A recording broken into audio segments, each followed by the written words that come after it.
Hello again, and welcome to Broadcasting Scotland. It's Monday the 6th of March. I'm Andrew Wilson, and this is Scotland at 7. This evening, I have the latest daily update from Ukraine on day 376 of the illegal Russian war of aggression and imperial ambition, and then I will bring you today's headlines from Scotland and around the world. Ukrainian forces appear to be conducting a limited fighting withdrawal in eastern Bakhmut, but continue to inflict high casualties on the advancing Russian forces, the US-based Institute for the Study of War says in its latest update. Russian Defense Minister Sergei Shoigu visited Mariupol in a rare visit to occupied Ukraine by a senior Moscow figure. The Russian Defense Ministry issued images earlier today of Shoigu inspecting Russian reconstruction efforts of infrastructure. The Ukrainian President Volodymyr Zelensky has paid tribute to fighters in the Donbass as his forces come under increasingly intense pressure in the city of Bakhmut. It is one of the toughest battles, painful and challenging, he said in his nightly address. His comments came after Kyiv said it had repelled more than 130 enemy attacks on Sunday as Russian troops continue attempts to surround the city. Russian forces are said to be contesting lines of communication and preventing resupply. Zelensky also said the world was strong enough to punish Russia for the war. Ukraine would spend the next 6 months working to shore up the country's energy supply against Russian attack, he said. The founder of Russia's Wagner mercenary force, Evgeny Prigozhin, said that his representative had been denied access to the headquarters of Russia's special military operation in Ukraine after he complained about a lack of ammunition. Prigozhin said the lack of ammo could be ordinary bureaucracy or a betrayal. The exiled Belarusian opposition leader Svetlana Tsikhanovskaya was handed a 15-year jail term earlier today after being convicted in absentia for treason and conspiracy to seize power, a verdict she said was punishment for her efforts to promote democracy. Tsikhanouskaya, 40, a former English teacher, fled to neighbouring Lithuania in 2020 after running against the incumbent leader Alexander Lukashenko in a presidential election, which official results claimed Lukashenko won by a landslide. She and the opposition said at the time that the results had been doctored to hand victory to Lukashenko. In 2022, Lukashenko allowed Putin to use Belarus as a springboard for Russia's failed offensive to capture Kyiv in the early days of the Russian invasion. Suspilne, Ukraine's state broadcaster, has reported that in the last 24 hours, Russian troops carried out 29 strikes on Donetsk region and shelled 14 settlements in that region. It reported that a rocket attack on Kramatorsk had destroyed a school and that 15 apartment buildings were also damaged. The European Union is reported to be edging closer to a landmark move into joint procurement of ammunition to help Ukraine and to replenish member stockpiles, but major questions regarding funding and the scale remain to be resolved. Russia's premier tank force is expected to be re-equipped with Soviet-made T-62 tanks first fielded in 1954 to make up for combat losses, according to the UK Ministry of Defence. In its latest update, the ministry says there is a realistic possibility that the 60-year-old tanks will be supplied to units which had been expected to receive the next generation T-14 Armata main battle tank. The ministry said that approximately 800 T-62s have been pulled from storage since 2022. Russia's Prosecutor General said it is labelling German-based anti-corruption group Transparency International an undesirable organisation. It was found that the activities of this organisation clearly go beyond the declared goals and objectives, it said. A British-led £520 million international fund to provide weapons for Ukraine and intended to be low bureaucracy has been plagued by delays, with only £200 million allocated amid warnings that the rest of the funding will not provide arms at the front until the summer. Most of Ukraine's winter grain crops, winter wheat and barley, are reported to be in good condition and could produce a good harvest. The Ukraine's Academy of Agricultural Science was quoted as saying earlier today. Ukraine Special Forces destroyed a Russian observation tower at the weekend in the city of Bryansk with a kamikaze drone. Kraken, a Special Forces unit, has taken credit for the attack on a tower that was being used to monitor the border with Ukraine. The Turkish foreign minister said yesterday that Ankara was working hard to extend the UN-backed Black Sea Grain Initiative. A Russian foreign ministry spokesperson indicated that Moscow was unhappy with aspects of the deal, which has allowed Ukraine to export grain from ports blockaded by Russia following the invasion. The German Chancellor, Olaf Scholz, told CNN it was necessary for the Russian President Vladimir Putin to understand that he will not win the Ukraine war, so negotiations to end the conflict can begin. If you look at the proposal of the Ukrainians, it is easy to understand that they are ready for peace, Scholz added. The death toll from a Russian missile strike that hit a 5-story apartment block in the southern Ukrainian city of Zaporizhia on Thursday last week has risen to 13, a local official said yesterday. A woman and 2 children were killed in Russian mortar shelling of a village in the southern Ukrainian region of Kherson, the head of Ukraine's presidential office said yesterday. And a Ukrainian MP, Ivana Klimpoush-Syntsadze, has told Sky News that tens of thousands of Ukrainian children could have disappeared in what she described as genocide. Klimpoush-Syntsadze said the children had potentially been deported to Russia. Keir Starmer has accused Rishi Sunak of electioneering as the Prime Minister's plans to detain and then deport thousands of asylum seekers were greeted with scepticism from unions, refugee charities, and some former Conservative ministers. The Prime Minister is to publish legislation tomorrow which is supposed to give ministers powers to detain thousands of people and place upon the Home Secretary a duty to remove them as soon as reasonably practicable to Rwanda or another country that is deemed to be safe. One part of the proposals would set out that anyone who had crossed the channel on a small boat would not just be removed to a third country, but would be barred permanently from re-entry or from ever applying for British citizenship. Commenting on the UK government's latest proposals, the SNP's Justice and Immigration spokesperson Stuart MacDonald MP said, "From the outset, the UK government's approach to asylum seekers has been inhumane and cruel. This latest proposal from Rishi Sunak and Suella Braverman will trash the Refugee Convention and the Human Rights Convention, as well as the Modern Slavery Act protections for victims of human trafficking.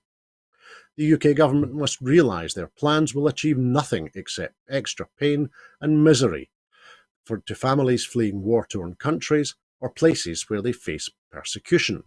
Their failure to realise this proves once again the need for Scotland to have the full powers of independence so that we can build a humane asylum system, one that offers refugees protection, security and dignity from the moment that they arrive here."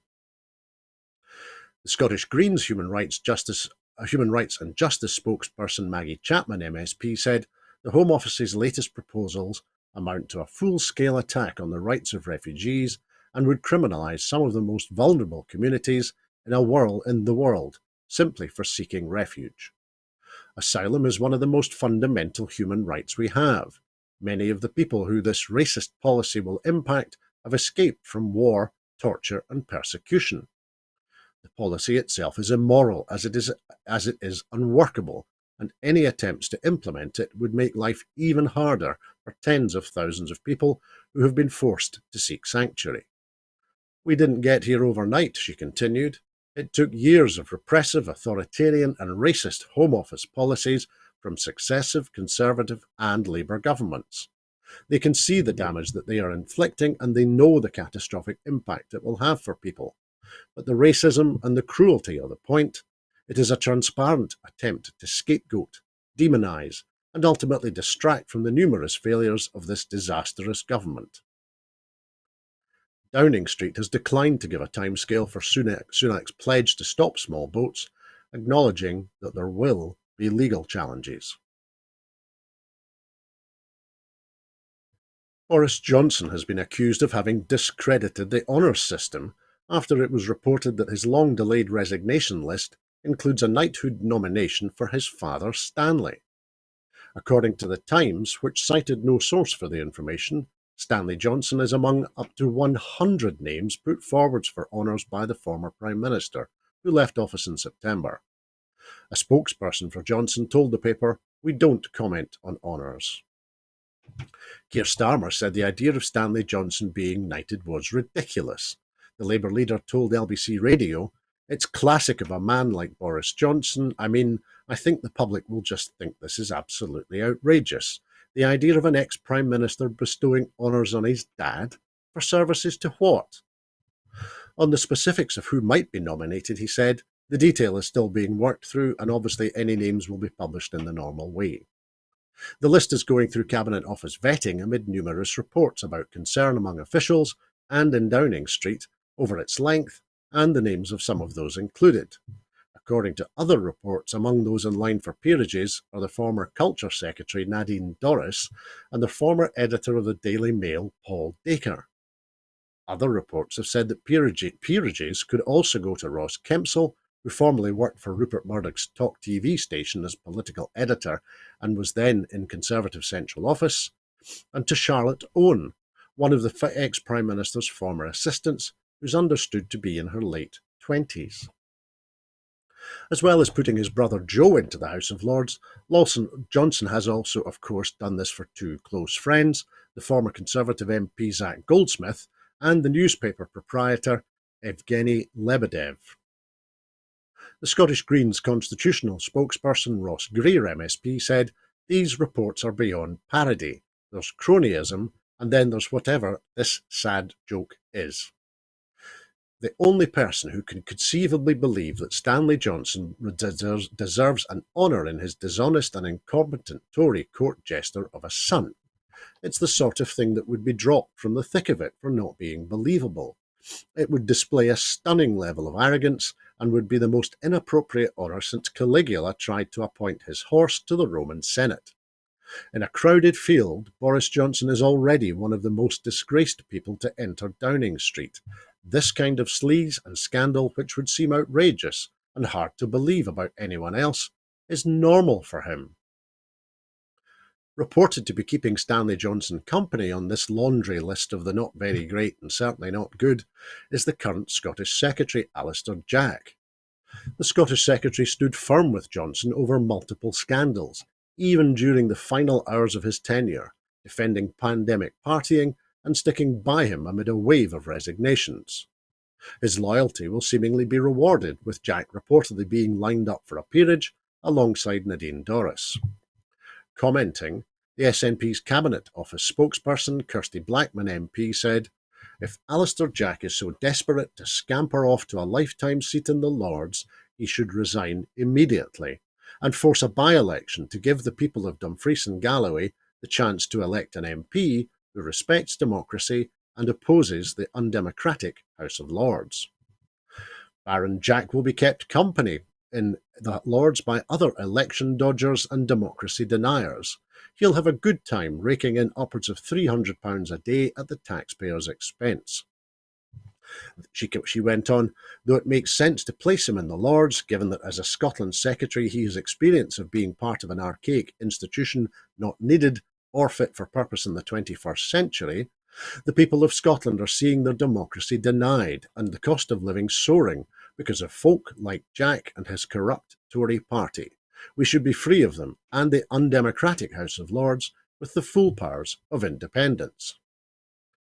As I mentioned a moment ago, Joe Johnson has already been handed a peerage, along with friends or allies or tennis chums or whatever, Evgeny Lebedev and Zac Goldsmith. You have to feel for Leo, the other Johnson brother. When's he going to get his bung? What terrible feud lies between the two men to warrant his exclusion? When you're handing out peerages like wedding invitations to your blood relatives and to anyone else who might give you a nice present, leaving out any member of the family seems a little, well, pointed. Firefighters have overwhelmingly accepted a new pay offer, ending the prospect of strikes. The settlement is for a 7% increase backdated to July 2022, plus an additional 5% from July 2023. 96% of the Fire Brigade's union members voted to accept the deal on an 84% turnout. The FBU's General Secretary, Matt Rack, said the overwhelming vote for FBU members to accept the improved offer means the dispute is resolved on terms that are favourable to firefighters. We pay tribute to members of our union for their determination and unity throughout the past year. Firefighters will now receive 2 pay increases, including 9 months of back pay. Had the strikes gone ahead, they would have been the first UK-wide fire service strikes over pay since 2003. More than 80% of FBU members had backed strike action in December before it was delayed while talks took place last month. The union's executive recommended that members voted to accept the new offer during a ballot which closed today. Mr. Rack praised the process of collective bargaining, in which pay and conditions are negotiated on behalf of a group of workers, and said it was a better alternative to independent pay review bodies which advise the government on pay for public sector workers.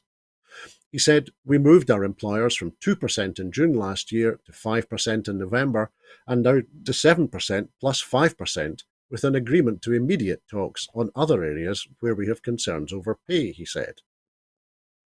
But, he added, the union had not wanted to sugarcoat the offer, saying the initial 7% rise is still a real terms pay cut amid high inflation. Following the agreement of the Windsor Framework, EU member states are expected to mandate the European Commission to make changes through the Joint Committee that will, for example, enable the light touch customs regime as envisaged in the framework. According to an indicative timetable, EU ambassadors could endorse the changes by 17th of March, with European Affairs ministers giving their approval at a ministerial meeting in Brussels on the 21st. The changes will then be reflected in the annexes of the Northern Ireland Protocol, and under EU rules they are then adopted by member states. Member state officials have been in the process of assessing the deal in meetings with the EU Commission since the 3rd of March, and that process will continue until the end of this week. As well as adopting changes through the Joint Committee, the EU will change its own rules to facilitate the reduction in agri-food checks and documentation, as well as the promise to ensure that all medicines produced in the UK can also be marketed and sold in Northern Ireland. Meanwhile, the DUP is setting up an 8-member panel to inform its decision on whether to accept the framework. Party leader Jeffrey Donaldson said he hoped to receive its report within a month. Among its members will be the former DUP leaders Peter Robinson and Arlene Foster. Mr. Donaldson said it would include independent thinkers who have standing within the broader community. The majority of those named are elected DUP members or have an association with the party, but the party will also include people with political, legal or business experience. The DUP leader said its work would run in parallel with the party's consultations with the UK government. He said it will consult with a broad cross-section of the unionist and loyalist community. The DUP is now engaged in a detailed study of what has been published, as well as examining the detail of the legal texts published to date, he said. Clearly, further legal text remains to be published to give effect to some of the changes already secured. History teaches us that it is always better to get the right outcome for Northern Ireland rather than a rushed one. Last week, Mr. Donaldson said the DUP had asked lawyers who are experts in constitutional law to examine the deal. He said what needed to be ensured is that any continuation of EU law for the purpose of cross-border trade does not inhibit our ability to trade within the United Kingdom and its internal market. This, he said, is absolutely key for the DUP. Now, we reported last week on the connection between the Windsor Framework and the prospect for our scientific and academic communities to rejoin the EU Horizons programme. This morning it was reported that the Westminster government is now taking stock about whether it will join the research programme after the Brexit deal appeared to pave the route back in. However, the Science Secretary, Michelle Donelan, warned on Radio 4's World at One show today that Horizon membership would need to be acceptable and favourable to Britain, as well as value for money, and that's after the UK has begun to build its own similar, but certainly not equivalent, research scheme, while it has been shut out of Horizon since Brexit. Workers in the UK's offshore oil, gas and renewables sector have called for public ownership of energy companies to ensure that the country's transition to net zero protects jobs, communities and the environment. The call comes amid a series of demands to government from a coalition of offshore workers, unions and climate campaigners that aim to shift the industry from fossil fuels to low-carbon energy sources. A survey of 1,092 offshore workers for the wide-ranging report Our Power Offshore Workers found that 90% of respondents backed its demands, which also include government-backed job guarantees, an offshore training passport that supports workers to retrain in the renewables sector, a commitment to incentivise investment in ports and factories making products such as wind turbines, and equal pay for migrant workers. Concerns are growing over the glacial pace of Britain's transition away from fossil fuels and its ability to create green jobs in manufacturing, production and operations. Data from the consultants PwC shows that the number of jobs being created in the renewable energy industry is growing 4 times faster than the overall UK employment market. However, more than 1/3 of these roles are based in London and the South East, particularly the professional and scientific roles. The report argues that public ownership of energy firms would help to ensure a just energy transition, offering greater job security and conditions. It paints a picture of long stints at sea and low pay in the face of a cost of living crisis, with British workers paid 3 times more than migrant staff.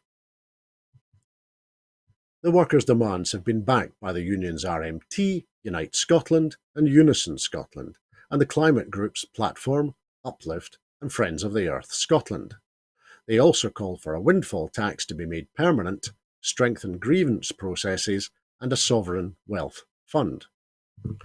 Friends of the Earth Scotland's head of campaigns, Mary Church, has said failure from politicians to properly plan and support the transition to renewables is leaving workers totally adrift on the whims of oil and gas companies and the planet to burn. The National Audit Office, the government spending watchdog, warned last week that ministers' efforts to tackle the energy bills crisis have left the UK at risk of missing a target to source all electricity generation from low-carbon sources by 2035. A pioneering net zero aviation project based in Orkney has secured £1.7 million in funding. The Orkney-based Sustainable Aviation Test Environment (SATE) project created the UK's first low-carbon aviation test centre at Kirkwall Airport in 2020. Now, after winning funding from the Future Flight Challenge, an initiative run by the public body UK Research and Innovation, the project will seek to build on that success to find solutions for the future of aviation. The project will demonstrate the next generation of aviation services and how they can be deployed within regional airports. Ingalls Lyon, the managing director of Highlands and Islands Airports Limited, said, "SATE plays a key role in supporting our environmental objective to decarbonise our airport operations, as well as our long-term vision to become a net zero carbon regional airport group. The addition of these new technology partners will help us to take a step closer to real solutions for the future of sustainable aviation." The technology set to be added to the SATE project includes ARC's hybrid electric vertical takeoff and landing aircraft and HAV's Airlander aircraft, whose liftoff is powered with a combination of helium and aerodynamic lift from airflow. Tom Grundy, the chief executive of HAV, said, "We think of Airlander as the world's most efficient large aircraft. It is a game changer for regional air transportation. We are excited to demonstrate how our technology can contribute to a greener and more connected future in the Highlands and Islands and in time around the world. With the support of the SAIT project and our fellow technology partners, we are confident that we can make a significant impact in advancing the next generation of air services in this wonderful part of Scotland. Since launching in 2020, the SAIT project has spearheaded a number of innovative flight technologies, including Scotland's first hybrid electric flights. And children up to the age of 5 and their families are being given the tools to develop healthy habits through 6 projects aimed at preventing childhood obesity and reducing health inequalities. Almost £600,000 is going to programmes such as Jumpstart Tots, which is run by NHS Ayrshire and Arran, which has already seen a number of young families and children in the area benefit from this healthy weight programme. The funding is part of the Scottish Government's commitment to ensure all children have the best start in life, and the projects support the ambition to halve childhood obesity in Scotland by 2030. This builds on the range of actions being taken as a result of the 2018 Diet and Healthy Weight Delivery Plan, which seeks to ensure that everyone eats well and has a healthy weight. The Public Health Minister, Marie Todd, said, "On World Obesity Day, we reiterate the importance of improving health and reducing health inequalities across Scotland. We want Scotland to be the best place in the world for a child to grow up, and we know good nutrition and physical activity is crucial for children's health and development. These projects are crucial to our bold ambitions to halve childhood obesity in Scotland by 2030. They tackle inequalities, working with families and communities to encourage healthy eating and offering support for those experiencing food insecurity." Some of the other projects receiving funding are the NHS Greater Glasgow and Clyde Thrive Under 5 programme, NHS Grampians training and support for a group of multi-agency professionals across Aberdeenshire to deliver the Henry approach, and in NHS Lothian and NHS Fife, continued delivery of the Henry core training to early years workforce. And that is all that we have for you this evening. In making these programmes, Broadcasting Scotland relies on the support of viewers and others who value our distinctive approach to news, current affairs and culture. Please help us to continue to make these programmes and to develop the station and to make new programmes for you. Our programmes will always be free to view, but if you can afford £5 a month, then please consider becoming a Broadcasting Scotland supporter. We have set ourselves a target of raising £30,000 in order to enable us to continue to pay the bills. To everyone who has donated, and to everyone who has signed up to make a regular monthly payment as a Broadcasting Scotland supporter, thank you very much. There are other ways in which you can contribute to our work.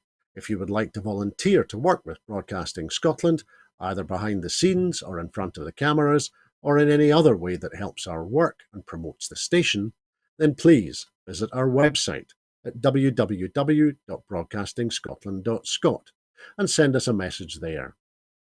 You can find us on Twitter at BroadcastScot. Please like and retweet us there, and you can also find us on Facebook by searching for Broadcasting Scotland. When you're watching us on YouTube, it would be great if you would like and subscribe to Broadcasting Scotland on that platform. Please click on the wee bell. We will be back tomorrow evening at 7 for the next edition of Scotland at 7, so please come back and join us then. But on this day in 1923, Scotland's first radio service started broadcasting. The service was launched by the then British Broadcasting Company, named 5SC and located in an attic in Rex House at number 202 Bath Street in Glasgow. The service gradually expanded to include new stations 2BD, 2DE and 2EH, based in Aberdeen, Dundee and Edinburgh. I wonder whatever became of that wee start-up broadcaster. I'd like to thank everyone who's been watching this evening. I hope that you have a very peaceful evening. Bye bye.